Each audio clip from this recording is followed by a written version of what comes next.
Good morning. I'm Larry Ulrich, a senior generosity strategist at Generis, and I'm enthusiastic about God's work through the Lutheran expression I first experienced through baptism. So as a ministry consultant, I've spent the last 10 years primarily supporting churches on the generosity journey as they intentionally move the focus from what God wants, what the church wants for God's people to what we want as ministry leaders for God's people.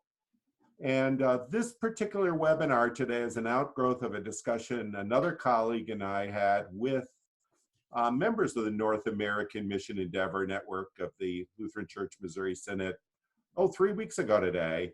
And we talked about the topic of giving in this COVID environment. And then we started to talk about ministry and the opportunities.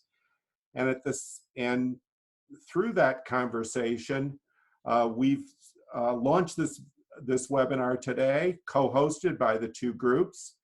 And we're really focused on moving from reaction and concern to the next season of ministry, as God's opening doors, as the invitation said. And we're glad that a couple hundred people across the church, primarily of the Lutherans expressions of all types, joined us. And before we get started today, I just want to share, there are 3 questions, and if you so desire, you can give a thumbs up or thumbs down to these questions in the chat bar. Question 1 is, are you ready to take greater risk for the sake of our Lord's mission? Expect God's people to play along for this season. Pastors and staff, are you ready to do that? Question 2, are you ready to refocus local missions locally, with neighbors serving neighbor and families pulling together for the next 9 to 12 months or possibly longer? And question 3, are you eager to build relationships with new families in your community who may be turning to God's word in this season of uncertainty? If you answered yes, thumbs up, or thumbs down, thumbs up to any of those questions, you're in the right place.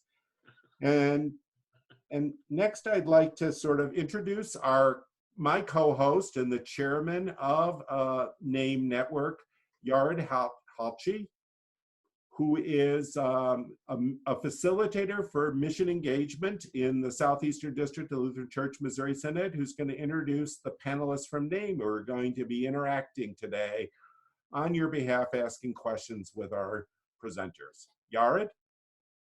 Thank you, Larry. I welcome everyone on behalf of NAME, and we are very excited as well to join you in this amazing journey the Lord has given to the church as a gift. It's a different kind of journey, and we are in it together. We are excited to walk alongside. I have Peter Meyer, William Utek, and Jeremy Baker from our circle. And you will get to see them when they respond to some of the discussions we have. But we are excited all together. And Paul Mueller is somewhere also hiding as part of this leading team. And we're ready and looking forward to work with you and towards having a great conversation here. Thank you. Yared, you shared a few weeks ago about an article you read in the Jerusalem Post that sort of led us into this conversation today. And I'd like you, particularly as a leader of this group, to reflect a little bit before we get going on God's mission and our role in these challenging times and opportunities. Thank you, Larry. When I think about where we are at now, an elementary school student, and the question she raised comes to my mind. She, an elementary school student, a young girl, during chapel devotion at the school, asked the pastor, the campus pastor, that the Lord would make Moscow the capital city of China. And the pastor was intrigued. Why do we have to make Moscow to be the capital city of China? And her response was that that's how she answered in her exam paper in the morning. And she wanted to do it that way. So you can see that she was a little off the map. And I think that's where we are.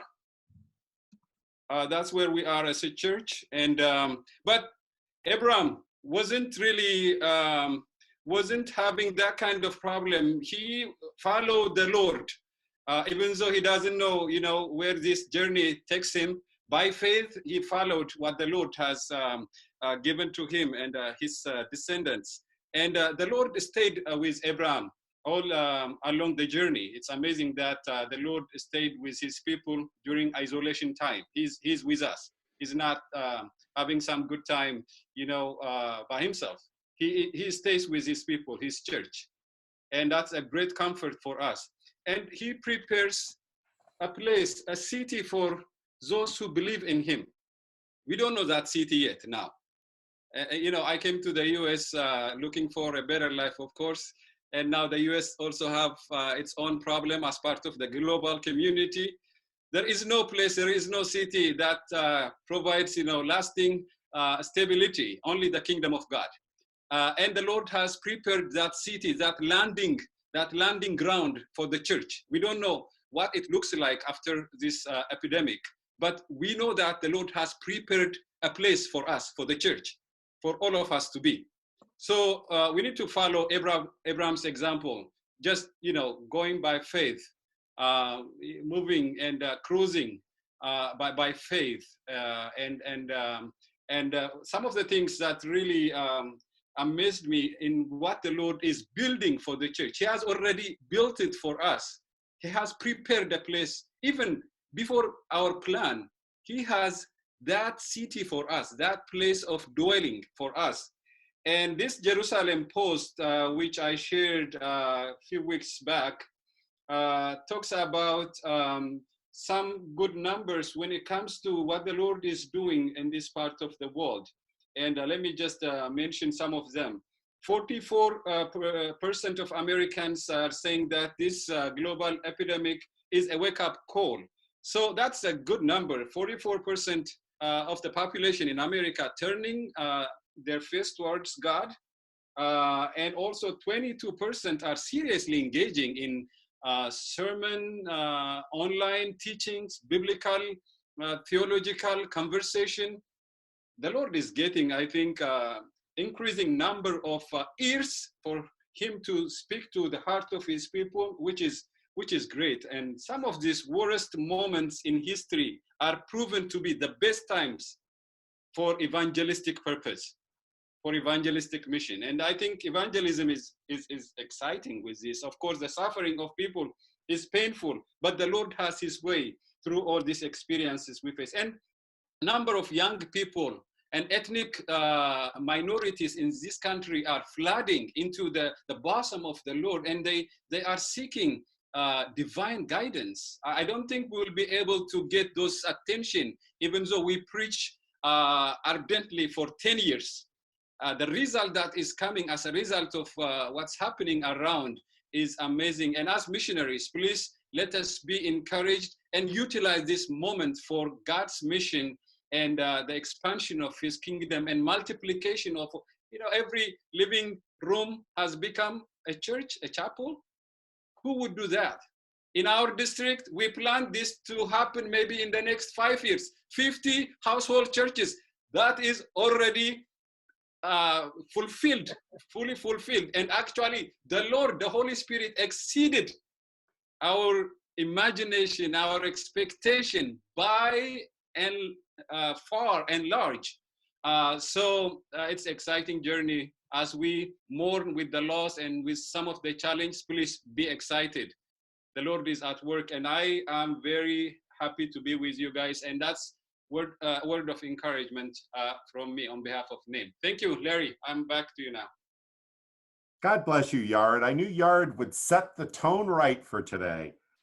And I just want to share a little bit. During this unprecedented season, like many others in the church space, we're pivoting. We're pivoting as every living room becomes a chapel.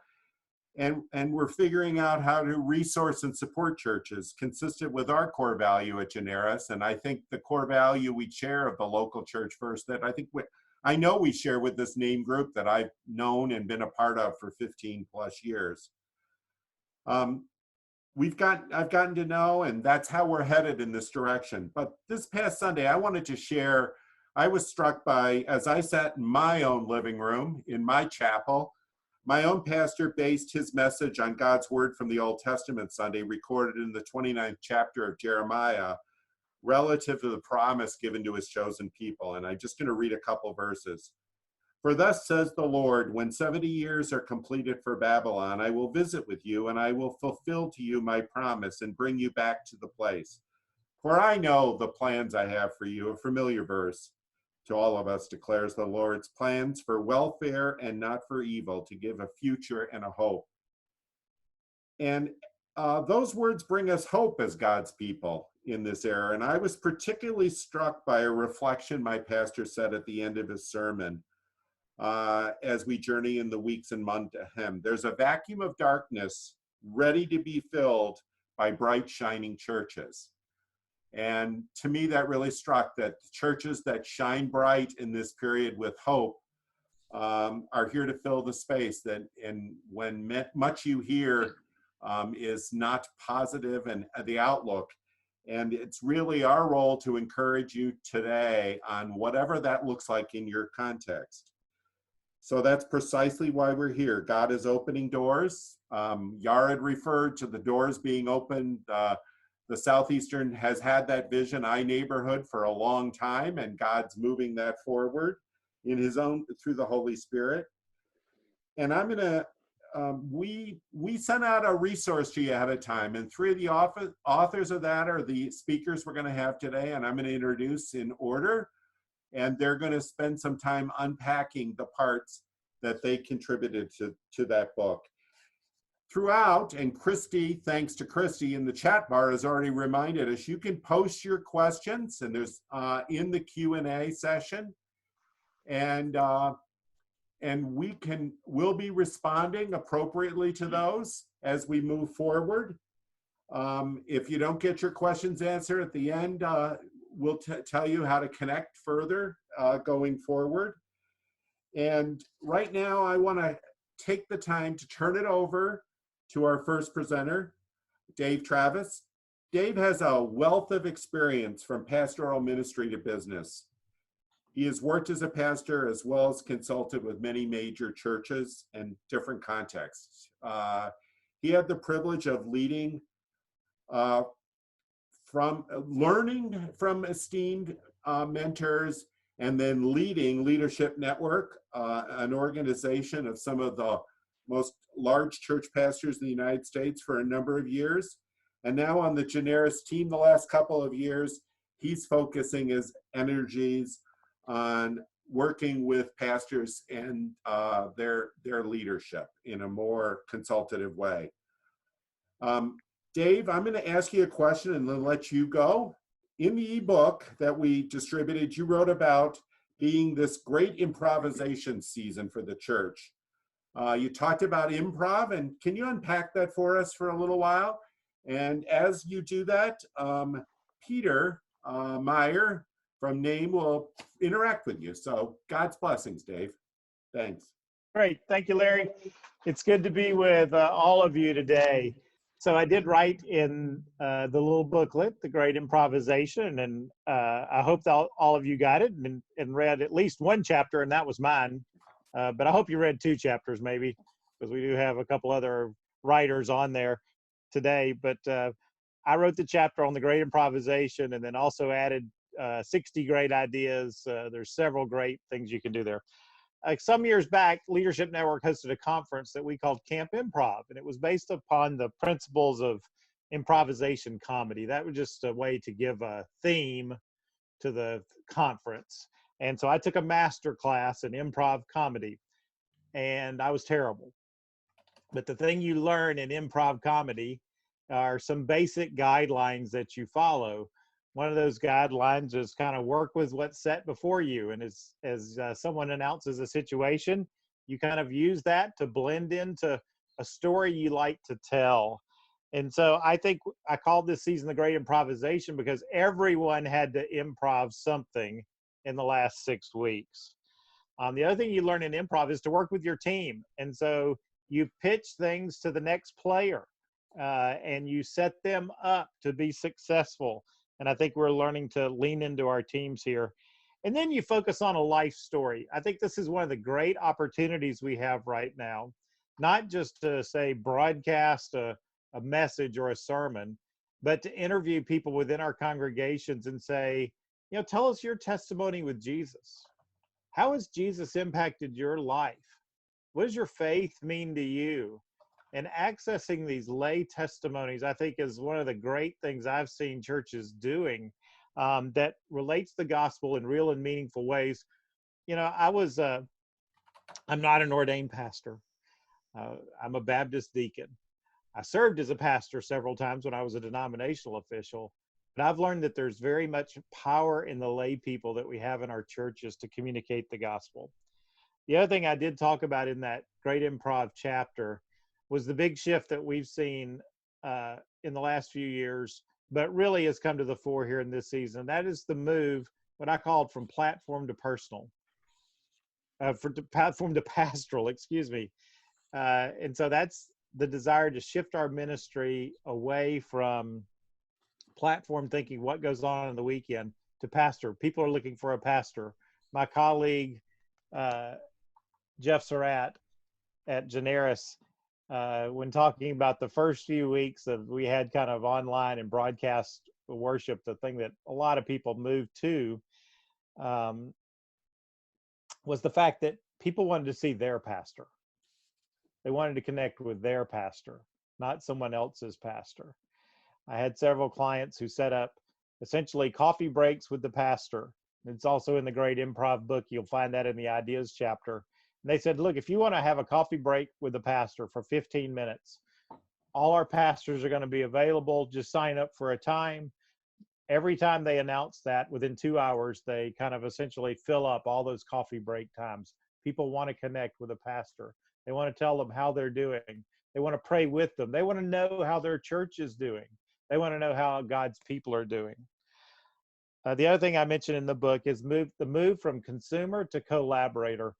In the American church, we've quickly adjusted to the whole American consumer mentality where people are consuming and being passive. But this crisis situation has moved to many more people becoming co-laborers, wanting to activate the tend and befriend mindset and capabilities that they have within them. They want to find ways to serve. They want to find ways they can be on mission.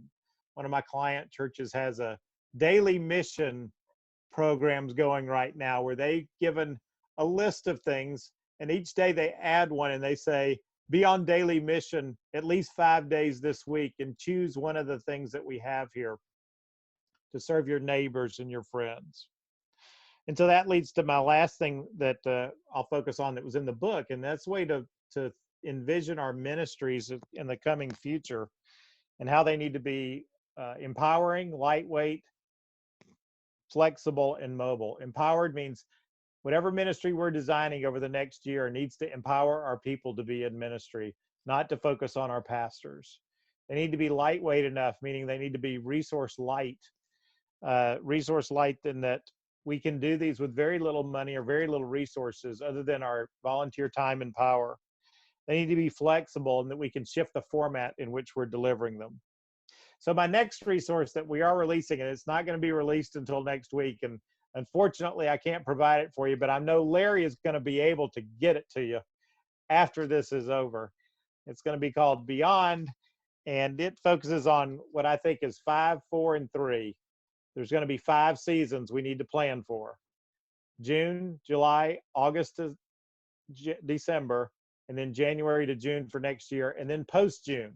I think every one of those seasons is going to look differently, and we're going to have a scenario plan that we're thinking about for each of those seasons.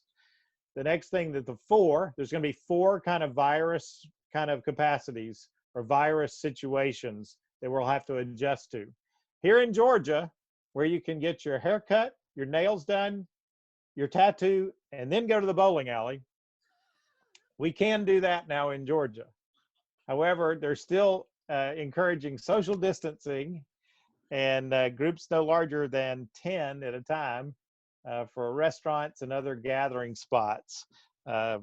Our church is having to wrestle with that. We attend a small church and have for 36 years. It's about 125 people.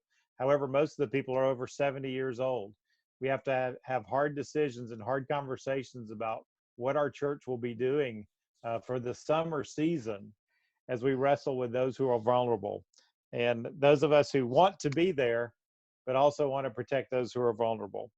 So we got 5 seasons, we got 4 virus conditions, and then I think there's 3 economic scenarios that every church is going to have to look at, both what it means nationally, what it means locally, but also what it means in your church finances. We're going to have plans that are flexible enough to change and shift over the next coming seasons.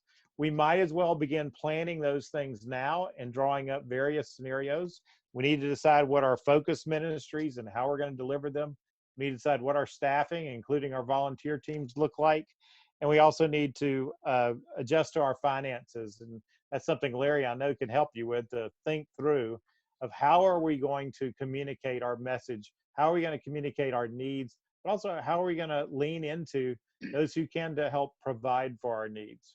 So Larry, there's just a quick kickoff of some of the things, and I'll answer questions, and I see some are in the Q&A, and I'll try and answer some while other speakers are going as well. But Larry, what questions? Or are you all right, or Peter, or who's asking me stuff? I'll jump in. And just really thank you, Dave, for poking a little bit there and for challenging us to think like improv. I love the connection there. I think we all need to realize that. I mean, we're all in that situation because nothing is the same. And during a time like pandemic, or we're all kind of knocked off balance. We're all willing to try stuff, whether it's, online worship, or, okay, we've never done online giving, so we're going to go do online giving, or we're going to, encourage people to do things in their home. I love that Yared, every church has become a chapel. God is amazing. So we do that during a time of crisis and unusual period, but then everybody's waiting to get back to normal. And if we ever get back to that reopening, which I think reopening is a hot topic right now, what do we have to do to reopen, and how are we going to prepare for that? But thinking beyond reopening, my concern would be that inertia just pulls us back into the stream where we used to be and how we used to do things. The cultural system of the church is strong and it's powerful, and people have expectations. And how do we, kind of swim against that stream, I guess would be my question, Dave, and my observation, that's going to happen. How do we swim against that stream? I think one thing we can do is look to involve people who haven't been involved before and who have been in the margins of our church, and bring them in and say, what do you guys think? What do you suggest? Because innovation happens not from the cultural insiders, but innovation happens from the margins and the edges. That's just my observation. I'll throw it back in your lap. Sure. Well, the thing that insiders can do is can empower the edges. And so as they encourage the edges, and then they encourage individuals to be empowered to do ministry. And so I'll give you a couple examples of things that I've seen that perhaps could be useful here. So we as pastors know who are the lonely in our congregation, or we have suspicions. How do we pair those people together and say, can I ask you to do me a favor as your pastor? Will you call this other lonely person 3 times a week, and once a week either send an email or send me a message about how the 2 of you are doing? So here again, empowering somebody who has a need to also be a minister to someone else or 2 other people. I think the other bit that you mentioned there is, how do we encourage our prayer power? I know our church, and I know many smaller churches, had the old phone system that automatically called people.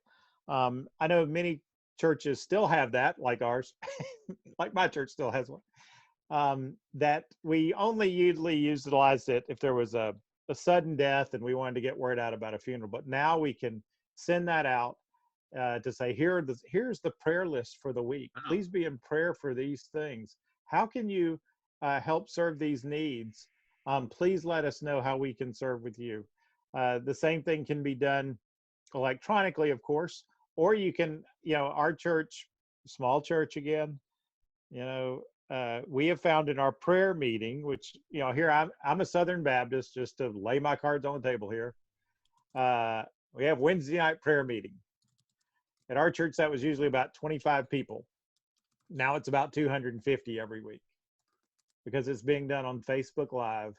And the pastor is mentioning people by name, or at least by first name, to say, hey, I got your prayer request.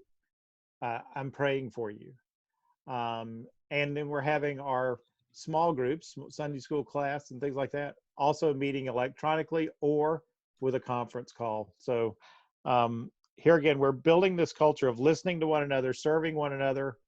Many churches have done the have a need, can respond to a need, and what they're finding is people who say, I'm willing to respond to a need are just as, but there are more of those people that claim than they have a need. So how do you receive the Beyond book? I see that in the thing. That's going to be coming out next week. Larry is going to be the source for you to get that. It'll be on the Generis website. There'll be some announcements about that. So anyway. I'll jump in on that.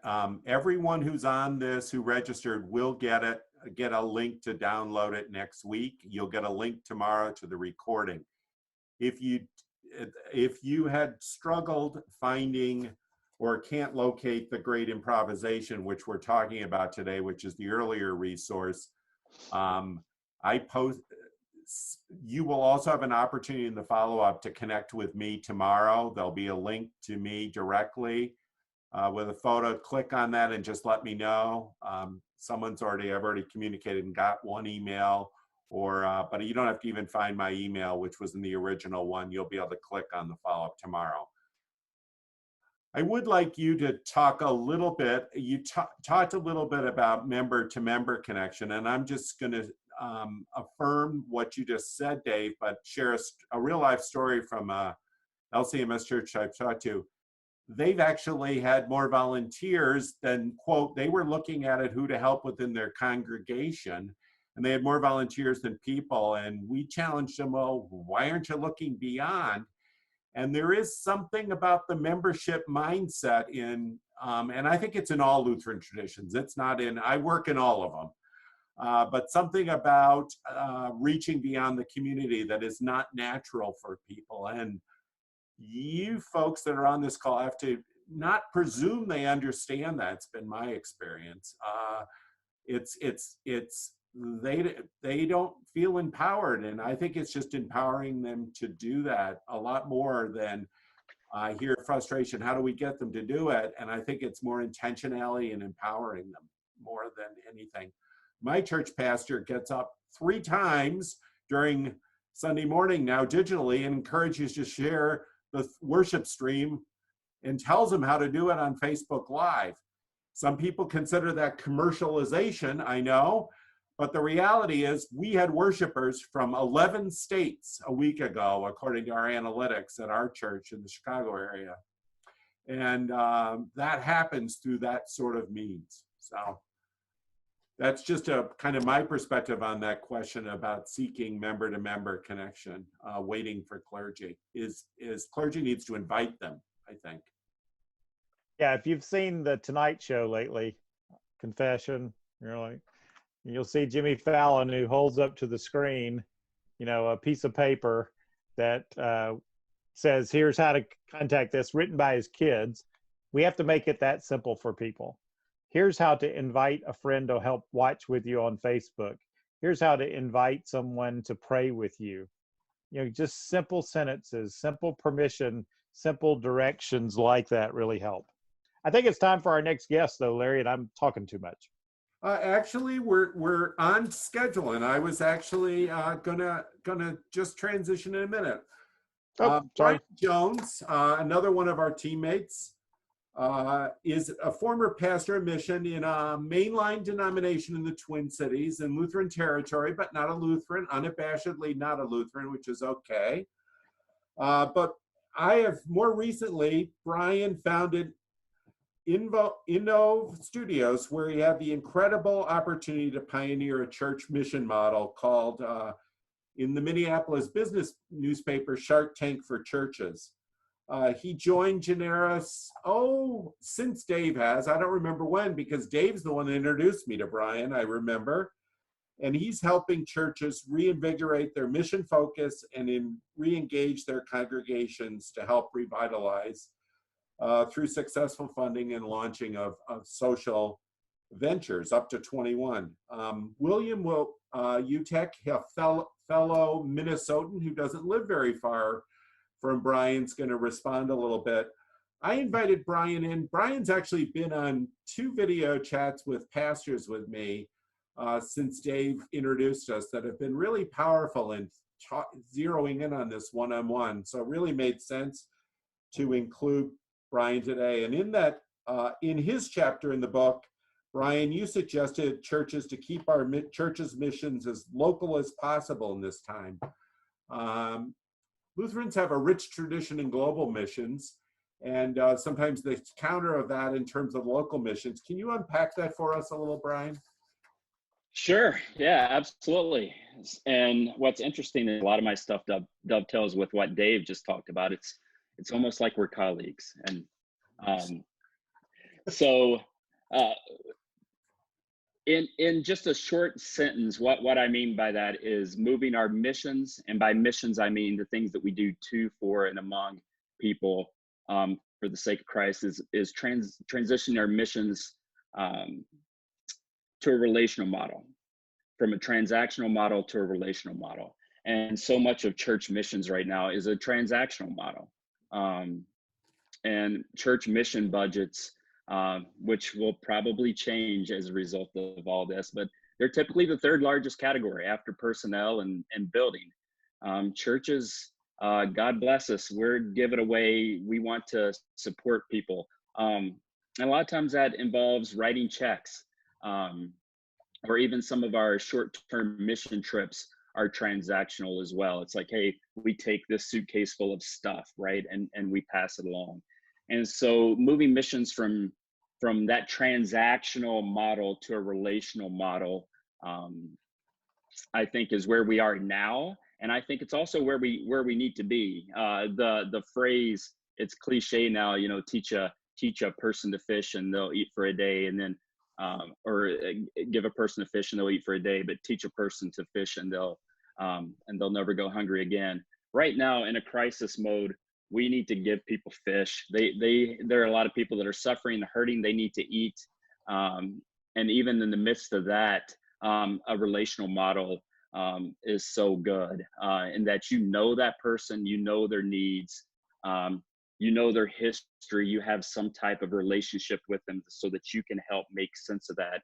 Because we've learned in our missions is that they're more impactful and if you have a relationship there. A good example for when that leads to know is in my wife's church, the benevolence fund, right? And folks are asking for rent help and asking for food help and those sort of things in this time.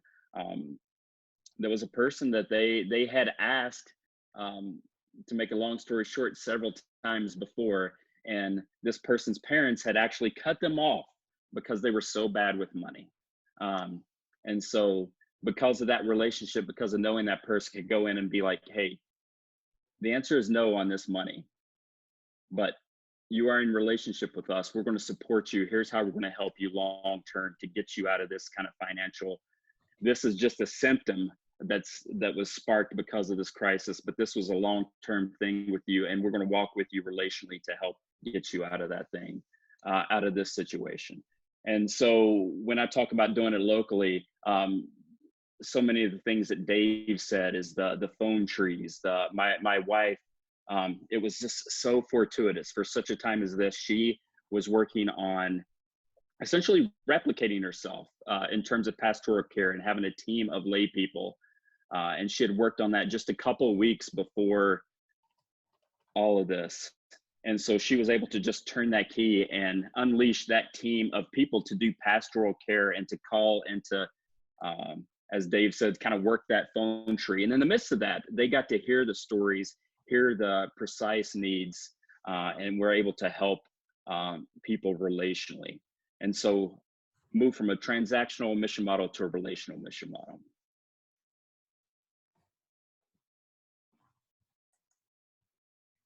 William, do you want to add a little bit with him?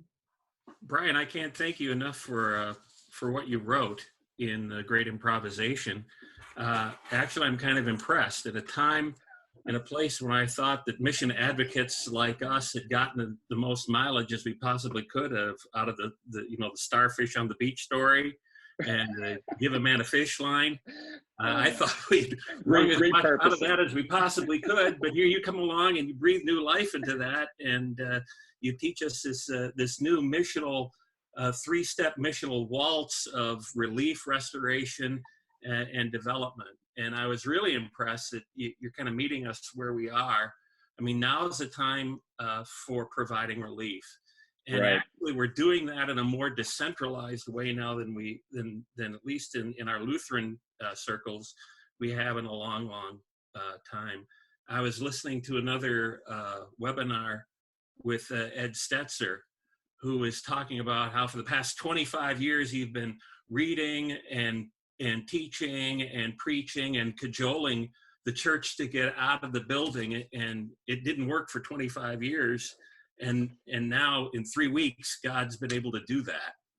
And here we are. And I think God's people, because the Spirit lives inside of us, are working really, really hard to be the church in their communities. And along with my colleague, Peter, I fear that once things open up again, we'll just kind of go back to that old way of doing things. But you provide some really good encouragement and examples of how not to do that, and I'm thankful for that. Oh, thank you. And Thank you. I think it is because starfish don't have grapevines, right? But when our people serve people in their communities, our people aren't starfish, and there is a grapevine there, and that news travels really fast. And the church gets a really great reputation because of what our people are doing in their communities. Yeah, this whole time, just it's awful for me, quite frankly. I'm just wired a certain way, and I'm wired toward this kind of long-term thinking. I would always talk to my congregation, and which was a big transactional church, gave away a ton of money. And I'd be like, listen, we got a heart for this stuff. We need to have a head for it as well. And I would always wrestle with, like, what is impact? Do we really care about making people whole and helping them flourish? And so I've always been wired for that long-term thinking. But the nature of this crisis is that we're in really short, we need to look who needs help and see. The first thing I did when this whole thing happened is I called my mom, and I'm like, are you set up for online shopping? Those sort of small little things that we can do. But I would also encourage pastors and churches, if your mission and outreach board, they need to be meeting right now to talk about that short-term benevolence budget. But I would also encourage, set up a second meeting to be like, where are we going in 5 years from now, so that we can have the most impact and help people get out of this cycle of needing short-term relief into a place of flourishing long-term. Yeah, and where that goes, I think our communities might be tipping their hands right now to the way that, in response to the way that the church is helping. We help people and we learn more about them, and we start building relationships. And that gives us a clue as to where to go in the future. Absolutely. Yeah. I think our congregations are learning, our pastors and our leaders are learning that that this COVID-19 has taught us that the church and her mission, it shows us the importance of meeting people where they live and not waiting for them to come to us. Yeah. Mm-hmm. Absolutely.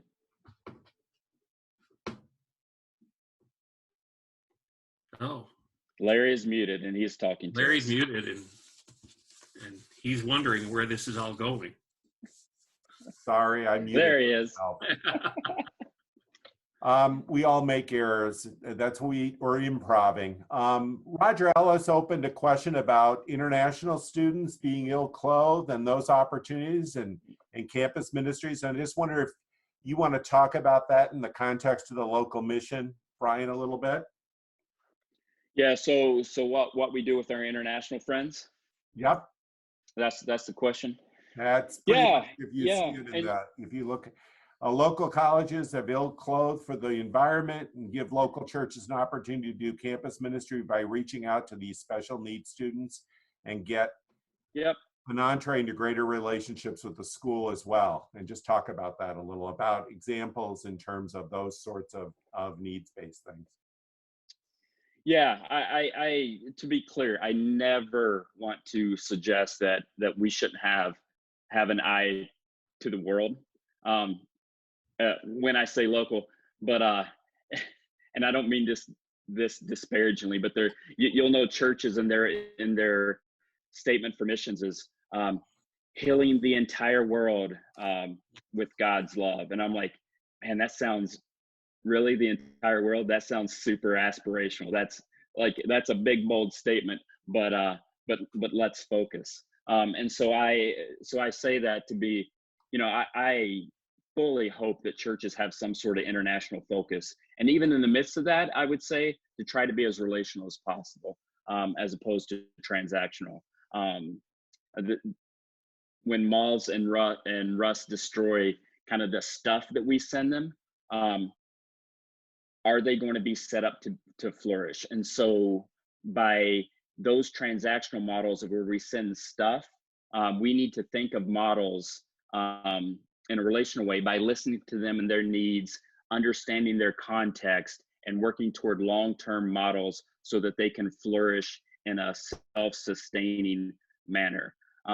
People want to be they want to be self-reliant, and they want to be. And so for us to help folks move toward a way of self-reliance treats them as children of God and values their gifts and resources and helps them long-term. And so certainly have an international focus, but I would say push even there to have a deep relationship so that you can understand their needs and work to a place where they're self-reliant and not always reliant on a transaction. Because the gospel travels down the avenue of relationships. Mm-hmm. Yeah. Thank you, Peter. I think the temptation for us when any affliction or persecution or whatever strikes in our life, we tend to be, inward focused. We just want to preserve even more than what we have been doing. So I think this is a global problem, and we are in it as a global family. And for us to pray and think about those who are also suffering in Europe and in Australia or Africa or whatever, I think this is also one of the things we can build our relationship together in terms of being that global family that we are in it together. And when we pray for our local needs, don't forget, we can act locally, but think globally is, I think, what the wisdom has been. And I think we need to promote that, especially these days. Great. There's also a couple people posted about the parish nurse and the role of the parish nurse in that, and just want to hear some thoughts around that and how that might apply in the local mission field and that sort of model. noting that that's been the focus of them and how that might be used creatively at this time. I don't know whether William or Brian would like to talk about that a little bit, supporting people through anxiety and how that might be an extension of ministry in this season. William? I'm thinking firsthand that as a parish nurse, it allows you to get closer to these people than most other folks can. And you get to know them, and you get to know their needs, you get to know their hopes, dreams, and fears. And if nothing more than you're praying with them and for them, or organizing a team that will pray for them and let them know that they are doing this, the prayers of God's people are very calming when they come to people in crisis. And that's probably one of the first ways you can bless them and open their ears to hearing more and seeing more of the gospel. Great. Other thoughts? Brian? Let's hear from Aaron. Absolutely. It is time to switch. I'm trying to juggle all these things and learning. We're going to switch gears a little to Aaron English. And Aaron is a member, has served in kids and family ministry for nearly 2 decades, I'm going to say. Yeah. Most recently, she was kids ministry director at Westside Family Church in Lenexa, Kansas. She believes, and statistics prove, that the most influential mission field in the world is with kids, right in our own communities and backyard. Jeremy Becker, a seasoned family life director at a LCMS church in Florida, is going to be interacting with Erin as she unpacks her writing Great Improvisation. And in that, you write about pivoting this season, Erin, and continue to pivot. Can you unpack that for us? Yeah, family ministry has pivoted, and I've been really pleased with how well they've done so, being probably the least prepared for an online or digital experience for kids and families. So as government rules and regulations continue to unfold, change, shift, I think pivot is a muscle our family ministry leaders will continue to want to develop. As you guys know, and while it's different in every area of the country, many cities and states are beginning to slowly reopen, and church leaders are making those decisions about how that will impact their church and their congregation. And while I certainly have an opinion on what I think that should look like, at the end of the day, it's just that, it's an opinion. And for high-level leaders who are making those important decisions, my number one piece of advice would be to sit down with and listen to the men and women who are leading the kids, the students, and the families in your church. If they've led well in this season, then they've been intentional in staying connected to the families in your church and are continuing to learn new and increased ways to stay connected. And they'll have a more informed idea of how your families are feeling in regards to a drive-in worship experience or a socially distant gathering, and what that means for their kids. The pulse that I have on kids ministry around the country right now, most kids programming will be the last to resume as churches begin to reconvene. But again, your children's ministry directors and leaders should be a part of that decision or that discussion when it comes to moving back into this new and next season. With that said, I do want to encourage you with what I'm sensing and seeing, and I'm encouraged to hear that even in these different categories of discussion this morning, I'm hearing a lot of the same. And likely, you guys are probably aware of the statistic, like pre-crisis, a child would participate in kids programming at your church for a total of about 40 hours per year. And that's a highly committed, regular attender of your church. Contrast that with the fact that a parent or guardian has more than 3,000 hours, and we have real tangible statistics that reinforce what we've known for decades. The parent really is the primary spiritual influence in a child's life. So as family ministry leaders, we've known this, we've preached it, and we've organized our ministries in such a way to both disciple children really well during our hour, but also to equip and encourage parents in such a way to empower them to lead even better in their home. So what I'm realizing now is that much of our programming still catered to the school of thought that I grew up in, where my parents certainly would not argue that my spiritual formation was their responsibility, but they kind of checked that box by taking us to church for an hour on Sunday.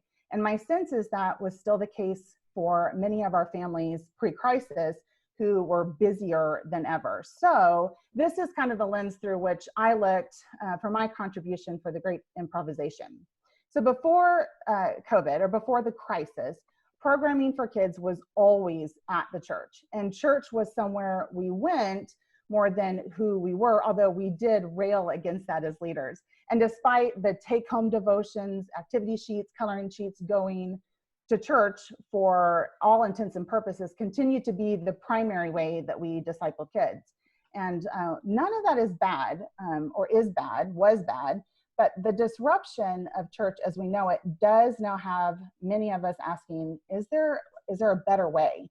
So during COVID and literally overnight, buildings closed indefinitely. Here in Kansas City, we're on week 7 of our stay-at-home order. And children's ministry is now happening in the home and online only. Children's ministry curriculums are now creating packaged worship and video content, and for the time being, they're actually giving that stuff away for free for digital distribution. And we're learning new ways to build community with Facebook groups, Google Hangouts, Zoom calls like we're on today. I actually was on the Spark House blog earlier this week, and there was a post posted just last week about giving parents a place at church. And it prefaced it with, hey, this doesn't necessarily apply right now because we're not meeting in the building, but read this and take good notes for the future. But I think there was such great content there that we can be asking those questions now. How are we giving parents a place to build and find community at our church online now? And church, I love this because you guys have all said this too, but church is happening in the home. Like church is happening at our dinner table every night. And for the first time, we all collectively are experiencing how church truly is not the building, but we, the people of God and the temple of the Holy Spirit, we are the church in our home and in our neighborhood and in our community. And I think we are in a really unique period of time where we are past the initial and reactive survival portion of the crisis, yet before the relaunching and reframing of our future, to really evaluate what we've seen, what we've experienced, and what we're learning, and what touchstones from this season do we want to pick up and carry into our new normal. I sense, and I hearing you guys speak today, I hear that you guys are sensing it too. I sense this like revival of the heart and the home, and the statistics that Yared shared are currently reinforcing the notion that people are coming back to God in a way that many of us have not seen before. So our after COVID or after crisis reality could and should be a new and better normal. This is, or perhaps at least it could be or should be, a disruption more than just an interruption. And we have a real opportunity to lean into these strange times and use it as a gift to shift the heart and the home and the people of God to be the church where, family truly is the primary spiritual influence in the heart and the life of a kid. And discipleship happens in the home first with the church's help and support, where people who are far from God, like our neighbors, my neighbors, are invited to the church that happens around my dinner table every night and then extends to the gathering at the building for our public expression of worship. And where we no longer are consumers who check a box on Sunday, but we gather at church for fellowship and the equipping of the saints to go back home and be the church. And just like God instructs in Deuteronomy chapter 6, verses 4-7, the next generation is learning what it means to love the Lord your God with all your heart and with all your soul and with all your strength.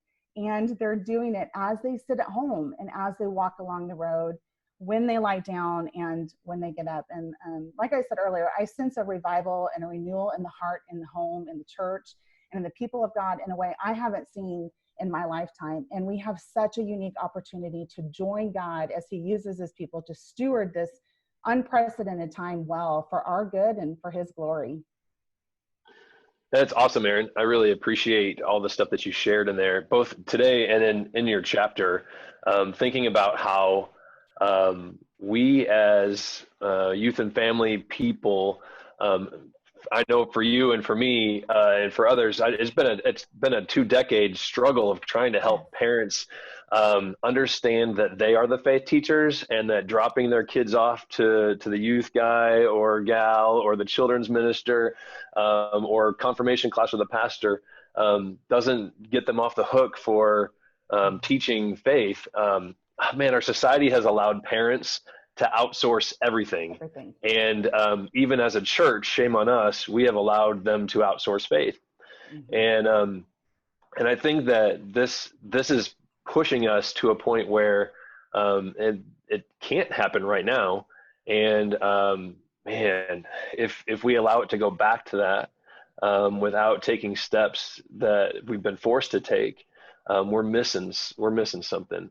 A couple of things you mentioned. One resonated, that your thought is that children's ministry and youth and family ministry might be the last to come back in all of this. I think too, in the conversations that I've had with people at churches that are struggling financially in this too, it's always a quick place to figure out, all right, well, we need a pastor, but do we need to pay a children's person right now? Or do we need to pay a youth, or can we pay a youth person right now? We need to pay and so there's that struggle too. And I just, I grieve for those congregations as not just the last to come back, but maybe not able to have a staff person when they've had one in the past to cover that kind of, how do we navigate this in the future, a person to help do that. And, the other piece of it too is I always struggle with the idea of the children's church aspect, where we've pulled kids out of worship. And you mentioned, how big church and little church, kids church, it's all one church right now.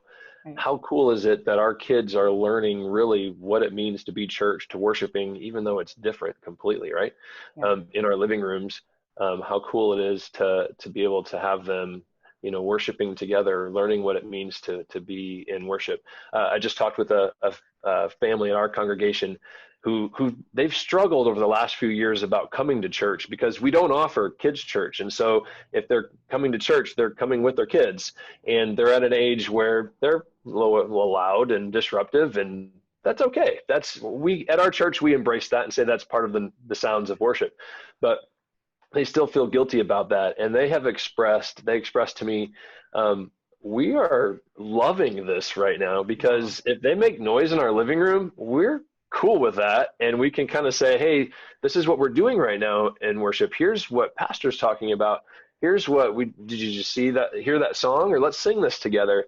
And they're like, we're really getting to train them in worship right now with this opportunity. So I don't know, you mentioned some of that, the during COVID aspects, of what that means. And I don't know if there's other thoughts that you have in encouragement for us as we move past this, however long this takes, that, man, let's not go back to that, but let's move forward with what we've learned.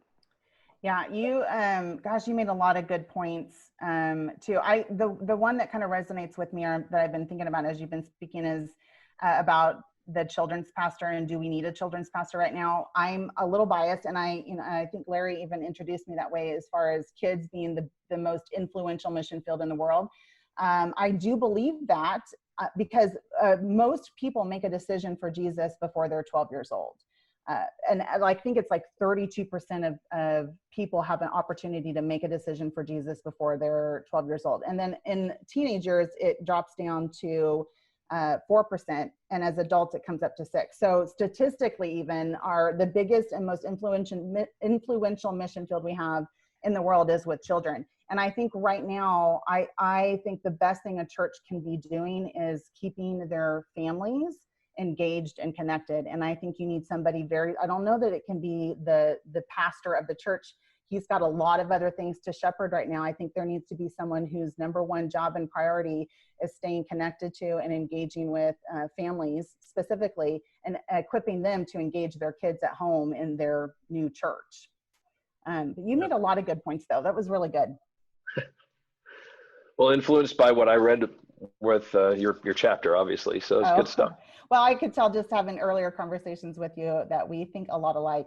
I think too, as far as going back, when I say that the kids ministry will be the last, probably that's what I'm hearing from a lot of the churches around the country, but children are kind of petri dishes. And I think to keep children safe and families safe, and especially in our older population, the people who are most vulnerable to, at least what we think are most vulnerable to this pandemic, I think it's probably just going to be safest not to open up classrooms. But I think there's phases too. And I'm really looking forward to Dave's ebook too, because I think just like he's talking about for the church, there will be phases with children's ministry too. And I think one of the things that leaders can be doing now is going in and just clearing out their classrooms, because when kids do come back, we're not going to want to have blocks and a bunch of stuff that can carry those types of germs. But I wouldn't let your children's pastor go just yet. I think that is going to be real key to keeping your families engaged. And I think there's a lot of rhythms that I'm learning as a mom of four. I always knew the family dinner table was sacred, but it became almost a chore to try to find time in our busy schedule with 4 kids and activities to carve out that. I'll fight somebody to protect that when we go into our new normal. It is so sacred, and it is where we have church now. And our daily walks, walking, just like in Deuteronomy that I mentioned earlier, those daily rhythms that we're learning, that I don't want to give those up. Those are my touchstones that I want to take into this new season. And the church that I belong to has been super intentional to just give me little parent cues of things that I can say. We don't have to have a seminary degree as a parent to teach our kids about the Bible. And I think so many parents, that's why it's so easy for them to hand over their kids to the church, because Jeremy, you know more. I trust you more than I trust myself to teach my kids about the Bible.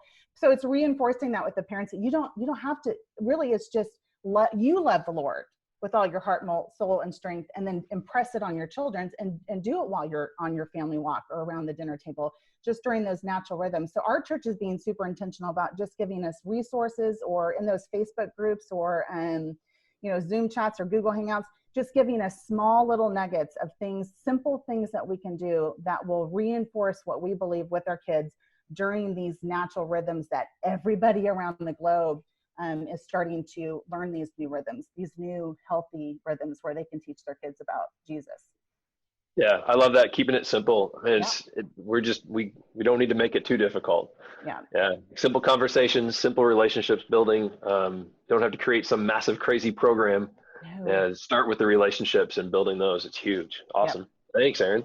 Yeah. Thanks, Jeremy and Aaron. I want to chime in on one thing that it talked about. I had a conversation with a very committed lay leader in a pretty traditional Lutheran congregation where they're eager to get back out of digital worship. And he was saying to me, I'm struggling with that.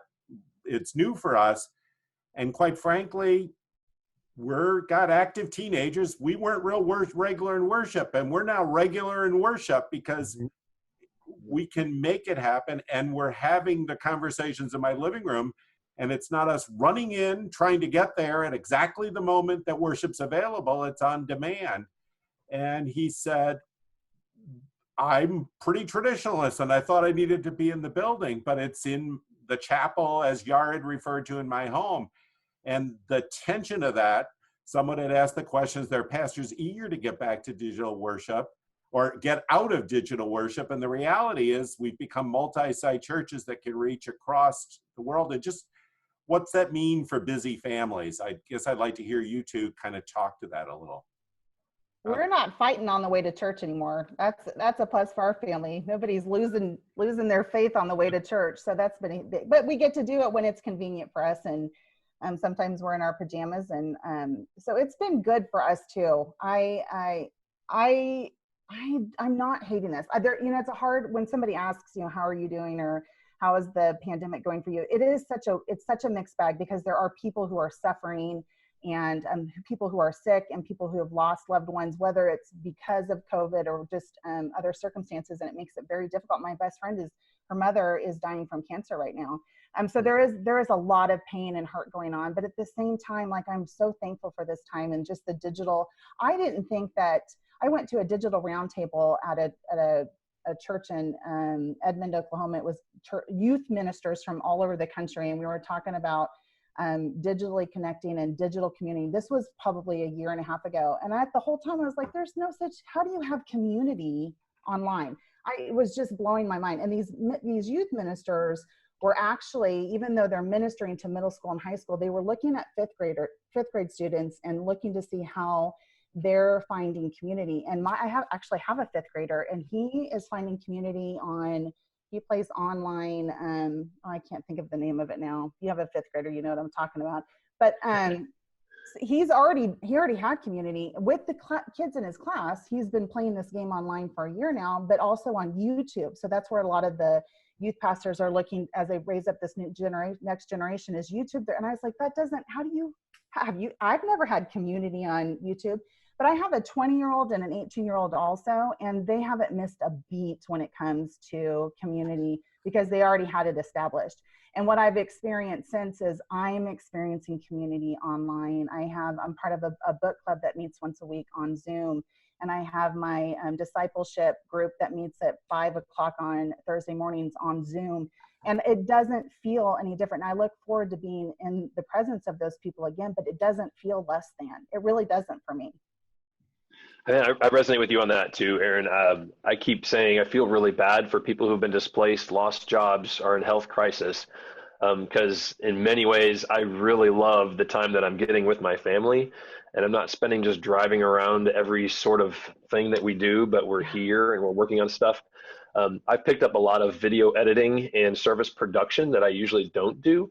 Right. And in the midst of that, I brought my family into that. So they're helping me in our liturgical setting. They're doing the responses that we record with Pastor.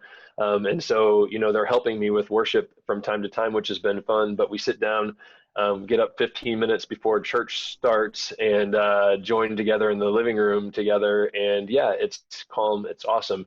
And so what we've been asking in our staff is, how do we make sure that the quality of what we're doing now, because we have the time to do that differently, when we actually go live back worshiping together, is still available online, because we don't want to miss out on the opportunity for people to still do that. One, if they're far away from us or have moved away and still like to be a part of our community, or if that's just resonating with them at this point and they don't feel comfortable coming to a social gathering yet. Who knows how long that's going to be for some, that we don't want to ostracize those people just because we're starting to meet together, to let them have permission to stay at home because that's what feels comfortable for them, but still produce what we need to produce and provide for them that opportunity online. So we're asking those questions. We've been contacting our own AV companies. We're trying to figure out how do we do that and provide that beyond this. Yeah, 100%. I think families, parents of young kids, I don't think you need to rush to create those kids programming at church, because I think the majority of parents are going to move very slowly because they're just apprehensive and they just want to protect their family. So I think keeping an online option is really going to be very important. I also, just for me, I've been inviting my neighbors. We live not far from our church, and I have been inviting my neighbors for the last 4 years I've lived here. And I've never gotten one of them to respond, but I've invited them to our online and they're showing up. So there's something about that online too, that is sometimes it's an easy go-between between your home and the actual building. Is just come you watch in your living room, I'll be watching in my living room, and we can socially distance in the cul-de-sac later and have a conversation about it. So I think that we're learning a lot of things that we never would have just done for doing its sake. But now that we've experienced the fruit of some of the pivots that we've had to make, those again are those touchstones that I think we need to really be evaluating and thinking, is that this could be something that really helps us spread the gospel in a significant way when we move into a new normal. So true. Well, we have Minecraft. Yes, Dave, it was Minecraft. Travis, yes, sorry. Thanks to you both. Really appreciate it. I'm going to kind of open it up to the panelists, maybe a little bit of a free-for-all. I know Peter wants to talk, so I'm going to let him talk first because he's a persistent guy. but just would like to use the last 10 minutes sort of sharing and getting some perspective out there on reflection. Okay, I've been dying to jump in and connect, do some church planning connection here.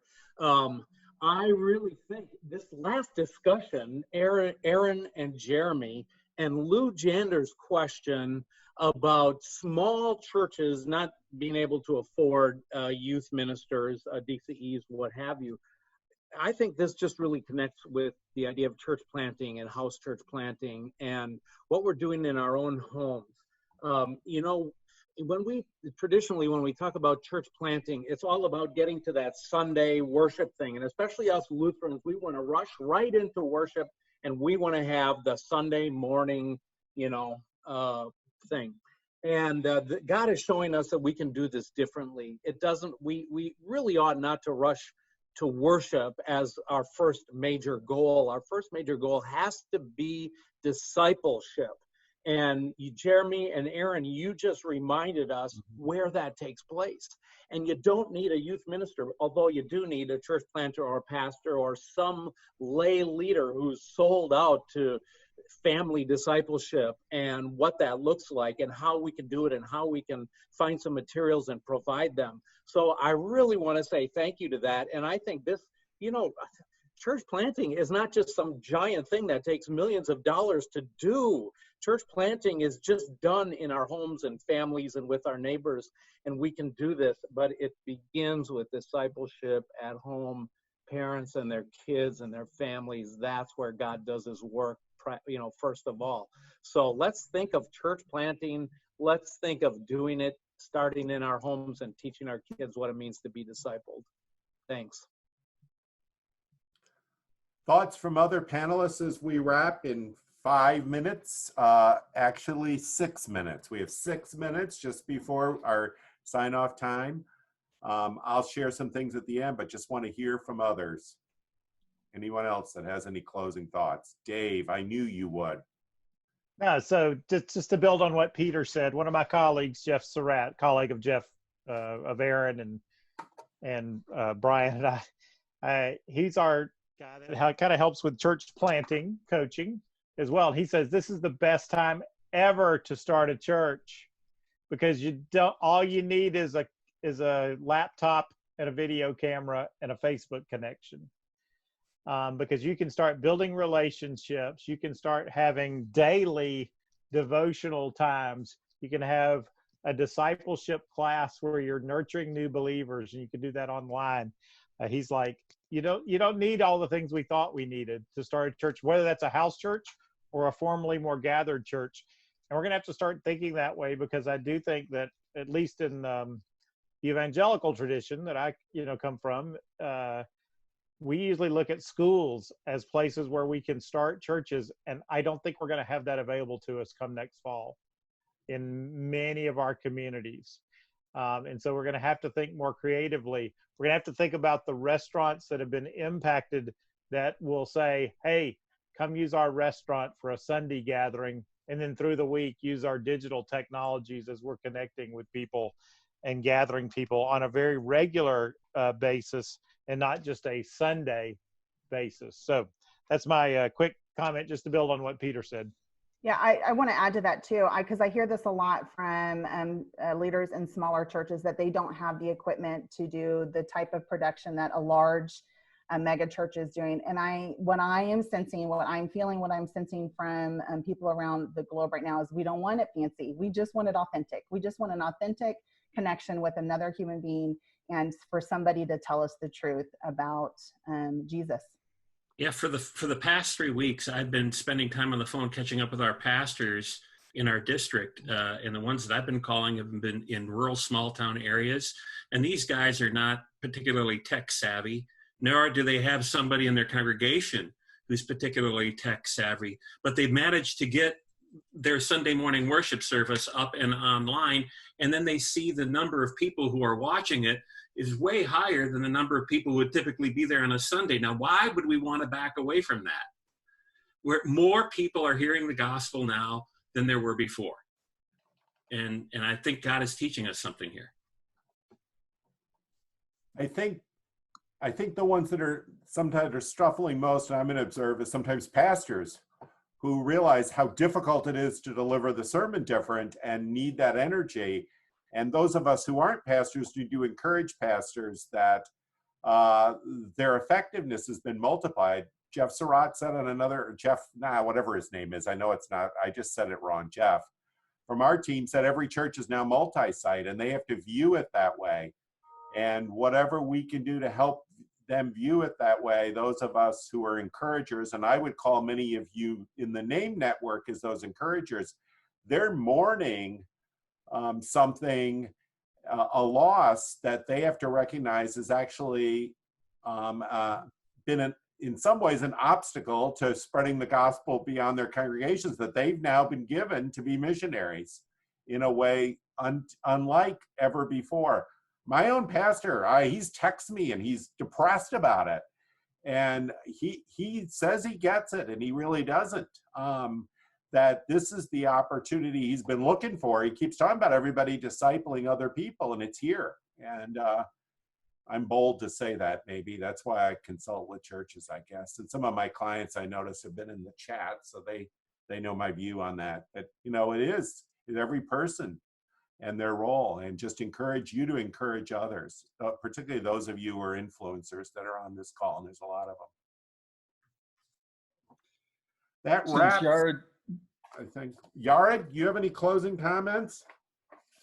No, someone I think made a chat statement here, which is intriguing. We are going out of the church to be the church. Yep. So I think that's well said there. Thank you. Absolutely.